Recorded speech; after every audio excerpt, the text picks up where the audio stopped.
All right, we have Joel Embiid.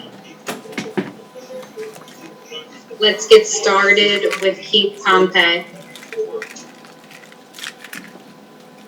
Hey, what's up, Joel? Just talk about the victory. It seemed like you guys were just clicking on all cylinders, so to speak. And that second quarter, I shot like 68%. Yeah, I mean, we moved the ball, with the way they guarded me, really not allowing me to really catch the ball and doubling or triple teaming me as the ball's in the air. In that situation, I just gotta make plays. Get guys open, and we got a lot of shots out of that.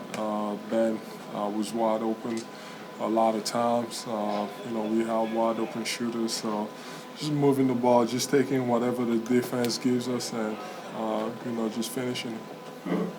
Talk about your thrusting. I mean, right then and there, the crowd got excited. Everything. You guys went up 12 at that point. Game was over. I mean, take us through that experience.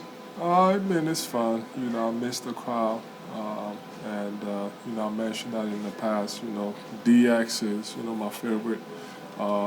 Triple H and Shawn Michaels, my favorite wrestlers. And obviously the group, was also my favorite. And, that's what they used to do.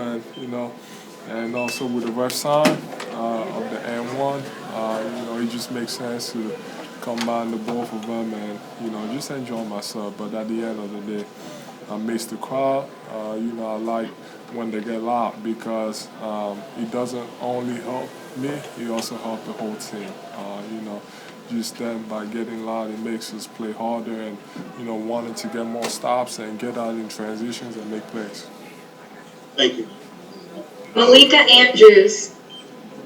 Hey Joel, I'm sorry it's a little loud it's Serena. It's good to see you. I have two for you. First, speaking of the crowd, I'm just wondering, now you're headed back out on the road, seeing bigger crowds on the road. Does that fuel you in the same way, and why?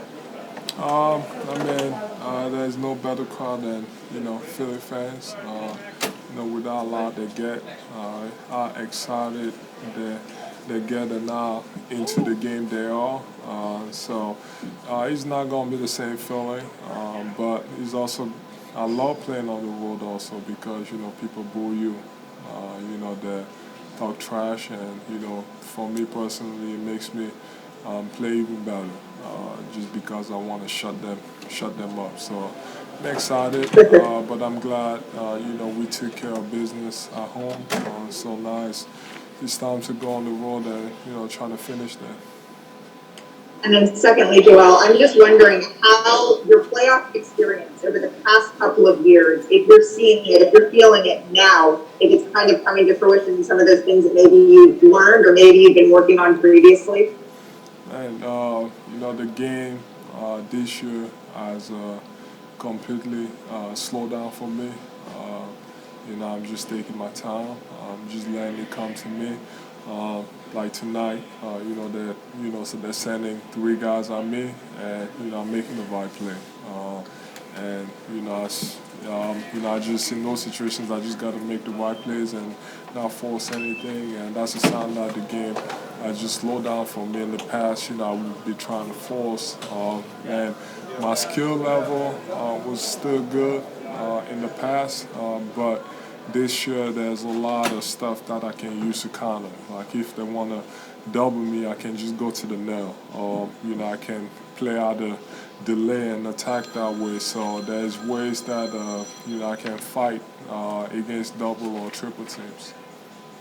Thanks, Joel. John Clark. Hey, Joel, what did you think of Ben Simmons' aggressiveness from the start? Now, last time he was facilitating mostly, and then tonight he really kind of took over himself early on. Oh, you needed to. Like I mentioned, with the way that we're guarding me, just the gravity, got guys open. He was a recipient of that. He was just aggressive. Whether it's, playing one-on-one with, the other guys not helping, I saw my man just the whole game that just didn't want to leave me alone. So I just told him, I was like, you got all the space and all the time in the world, just attack, just be aggressive. It's one-on-one, and he's physical, he's athletic, and he can make plays. So he was great tonight, and we're gonna need him to keep being that way. Thank you. Jeff Staversky. Hey, Joel, another Ben Simmons question. Does it show his versatility, just how dangerous he can be when he can score the way he did tonight, and then in game one he can facilitate and provide all those assists? Does it show just how dangerous he can be? Oh yeah, for sure. Obviously, every game there's adjustments. The first game, he took what the defense gave him, and he made plays. He got guys open. He had 15 assists. Tonight, he saw that they didn't want to leave me alone, and he had a lot of space with a one-on-one matchup, and he took advantage of it, and that's great. We need that versatility. Like I said, we're going to need him to keep being aggressive and dominating. Kai Carlin. Hey Joe, from the beginning of the game, it seemed like the Wizards sent a lot more aggressive double teams early at you, and you were able to kind of make quick adjustments pretty early on, honestly. Was it easier for you to attack double teams with the way Washington was sending them? It just seemed like it was just easy to kind of pick apart for you. I expected it. You go into every game, the first game, they send double teams, but they weren't coming as aggressive as they did tonight, and I took advantage of it. And there were more coming on the dribble tonight. Before the game, I just knew that they weren't going to let me dribble the ball. They were going to try to get the ball out of my hands.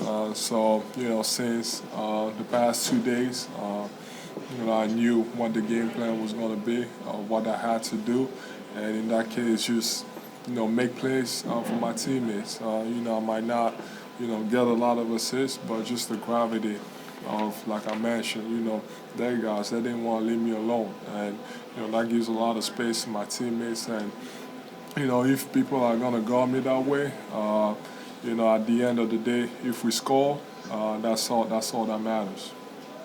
And then real quick about Tobias, they get 1909 for 13 shooting. What kind of layer does that add to you guys offensively when he's just in a groove and really efficient like that?